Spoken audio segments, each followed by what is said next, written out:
അഗ്നിപരീക്ഷ. ഞാൻ രാമായണത്തിലാണ് ഈ അഗ്നിപരീക്ഷ എന്ന സംഭവം കേട്ടിട്ടുള്ളത്. പക്ഷെ നമ്മുടെ മലയാളികൾക്കിടയിൽ ഇപ്പോൾ നമ്മുടെ ബിഗ് ബോസ് സീസൺ 8ന്റെ ഒരു സംഭവത്തിലൂടെ അഗ്നിപരീക്ഷ എന്ന് പറയുന്ന സാധനം ഇങ്ങനെ ഇടയ്ക്കിടയ്ക്ക് കേൾക്കുന്നുണ്ട്. എന്താണെന്നാണ് നമ്മൾ ഇന്നത്തെ വീഡിയോയിൽ ചർച്ച ചെയ്യാൻ പോകുന്നത്.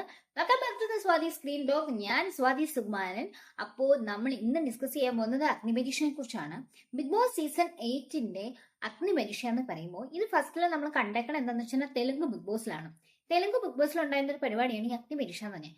മെയിൻ ആയിട്ടും ഈ അഗ്നിപരീക്ഷ എന്ന് പറയുമ്പോൾ കോമണേഴ്സിനെ സെലക്ട് ചെയ്യുന്നതിന് വേണ്ടിയിട്ട് ആണ് ഈ അഗ്നിപരീക്ഷ മെയിൻ ആയിട്ട് നടത്തുന്നത്.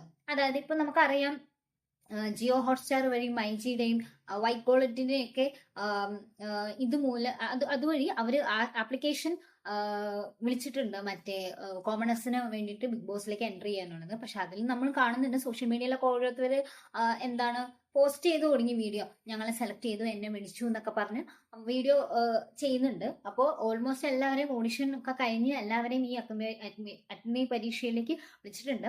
അതായത് എത്ര പേര് ആപ്ലിക്കേഷൻ ചെല്ലുമെന്ന് നമുക്കറിയാൻ പാടില്ല. പക്ഷെ 50 പേരെയാണ് അഗ്നി പരീക്ഷയിലേക്ക് സെലക്ട് ഉണ്ടാവുക.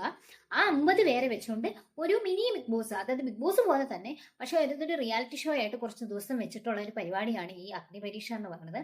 ഇവര് ഈ 50 പേരിൽ വെച്ചിട്ട് അതിൽ നിന്ന് ഒരു 8-10 പേരെ അങ്ങോട്ട് സെലക്ട് ചെയ്യുന്നുണ്ട്. ഈ 8 പേരെ സെലക്ട് ചെയ്യുന്നത് ജഡ്ജസ് ഉണ്ടാവും. ഈ ജഡ്ജസ് എന്ന് പറയുമ്പോൾ നമ്മുടെ പ്രീവിയസ് ആയിട്ടുള്ള ഇയറിൽ, അതായത് പ്രീവിയസ് ആയിട്ടുള്ള പരിപാടികളിൽ ഉള്ള ഏതെങ്കിലും കണ്ടസ്റ്റൻസോ അല്ലെങ്കിൽ ടോപ്പ് 10-ലോ 5-ലുള്ള കണ്ടസ്റ്റൻസോ അല്ലെങ്കിൽ വിന്നേഴ്സോ ഒക്കെ ആയിരിക്കാം. നമുക്ക് ആ ജഡ്ജസിനെ കുറിച്ച് കൂടുതൽ അറിയാൻ പാടില്ല. അപ്പോൾ അവരായിരിക്കും മെയിനായിട്ട് ജഡ്ജസ് ആയിട്ട് വരിക.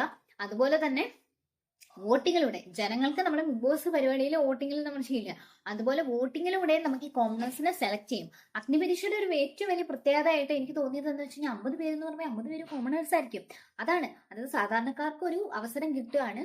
പക്ഷെ ഒരു വലിയൊരു കടമ്പ കിടന്ന, അതായത് അഗ്നിപരീക്ഷ എന്ന് പറഞ്ഞ് കടമ്പ കിടന്നാലാണ് നമുക്കിത് മെയിൻ ബിഗ് ബോസിലേക്ക്, നമ്മുടെ ലാലേട്ടൻ ഇത് ചെയ്യുന്ന മെയിൻ ബിഗ് ബോസിലേക്ക് കടക്കാൻ പറ്റുള്ളൂ. അഗ്നിപരീക്ഷ വഴി നമുക്ക് കോമണേഴ്സിനെ സെലക്ട് ചെയ്ത് അങ്ങോട്ട് വിടാൻ പറ്റുള്ളൂ.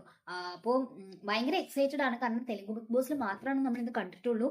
നമ്മുടെ മലയാളം ബിഗ് ബോസിൽ അത് എങ്ങനെയാണ്, ഏത് രീതിയിലാണ് ഇത് പെട്ടെന്ന് തുടങ്ങുകയും ചെയ്യും.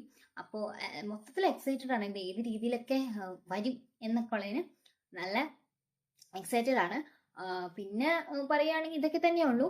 അപ്പോൾ ഇനിയും എന്താണ് എക്സൈറ്റഡ് ആണ്. മൊത്തത്തിൽ സീസൺ 8 മൊത്തം നോക്കുവാണെങ്കിൽ മുൻ കാലഘട്ടത്തിനേക്കാളും കൂടുതൽ മുൻ സീസണിനേക്കാളും വളരെ വ്യത്യസ്തമായിട്ടുള്ള പരിപാടി വെച്ച് തന്നെയാണ് തുടങ്ങുന്നത്.